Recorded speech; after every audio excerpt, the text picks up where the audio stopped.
Сәлем, қалайсыздар? Менің каналыма қош келдіңіздер. Осыдан 1-2 күн бұрын TikToktан қазіргі жастардың оқып жатқан 10 кітабы деген сияқты бір парақшаны көрдім. Сол жерден мына кітапты көрдім да. Көбісі осы кітапты алып оқып жатыр екен. Өмірдің аты М деген. М дейді. Сол кітапты алып менде оқып көрейін дедім да. Тез оқылады екен, өзі кішкентай ғана кітап. Қазір айтамын. 177 беттен тұратын. Мен былай распечатка жасаған кезде 177 бет болды. Сол электронный түрі. Сол кітапты алып оқыдым. Тез оқып шықтым. Тілі өте оңай, тілге өте оңай кітап екен. Қазір соның не туралы екенін айтып беремін сіздерге. Бұл кітапты жазған Перизат Мырзахмет. 2022 жылы басылып шығарылған кітап екен. Жалпы сіздің егер жасыңыз 20, мен 25 жас, 18 немесе 18-25 жас аралығында болса, мына махаббат туралы сезімдеріңіз жанданып, жалындап тұрған жастық шақтық кезеңіңіз болса, бұл кітапты міндетті түрде оқып шығыңыз дер едім. Кітапта сөйлеп тұрған жүрек деп басталады әңгіменің басында, кітаптың басында. Ана Перизат Мырзахметтің жүрегі айтып жатқан сияқты болады да. Жүрек, менің атым жүрек, менің иемнің аты Перизат деп солай басталады. Кәдімгідей шынымен бір жүрек сөйлеп тұрған сияқты бір сезімдерге келесің. Кітаптың мағынасына келетін болсақ, өмірдің аты М, өмірдің аты махаббат, мейірім және мәди деп аяқтайды автор. Өзінің қосылмай кеткен сүйіктісіне деген махаббатын жазған негізінде осы кітапта.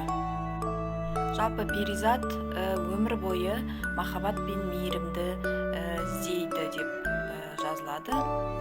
Бұл жерде психологиялық тұрғыдан Перизаттың өміріндегі әке-шешенің рөлі көп рөл атқаратынын жазған.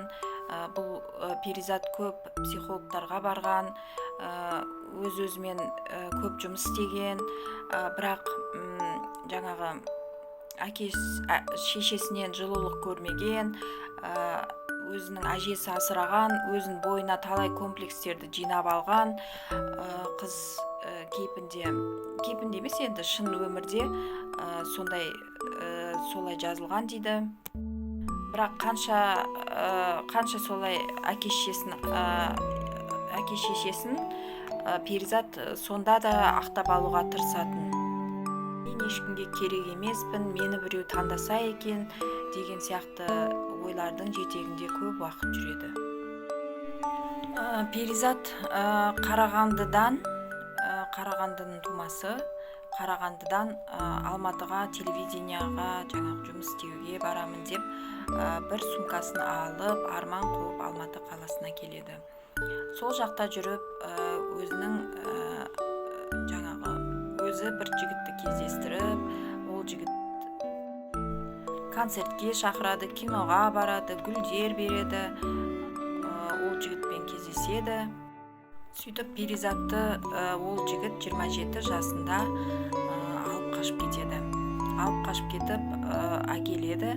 Ол жерде бір әже шығып, жаңағы енді әжелері шығып, бәріміз осылай келгенбіз деп орамалын жауып, өз еркімен келдім деп хат жаздырып, сөйтіп бұл Перизат сол үйде қалады.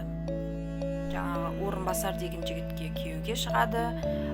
Ол жігіттен күйеуге тиген соң одан бір қыз туады. Ол қызы Адия Бегім деп атайды.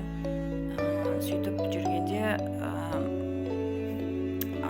екеуінің арасында Перизат күйзеліске ұшырайды. Туғаннан кейін біраз уақыт екеуінің арасында алшақтық пайда болады. Орынбасар күйеуі жақсы адам болады, көп ұрыспайды, боқтамайды, ұрмайды, соқпайды, жақсы адам болып болады. Бірақ қаншама мейірім болса да, бірақ оны жақсы көре алмайды. Махаббат жоқ жерде, қанша жерде сыйлап тұрса да, ол мейірлене алмайсың деп жазған автор. Сөйтіп сол күйеуімен ажырасады. Сөйтіп жүргенде біраз уақыт ішінде бір өзінің сүйіктісін кездестіреді. Өзінің сүйіктісі деген, жаңағы Мәди деген өзінен 16 жас кіші жігітке ғашық болады. Екеуінің махаббат историясы енді кітапта жақсы бейнеленген, оны оқып аласыздар. Бір-бірлеріне SMS жазған. Мына кітап негізі жаңадан шыққаннан кейін бір-біріне чатта жазды деген сияқты көп нәрселер жазылған. Екеуі бір-біріне деген.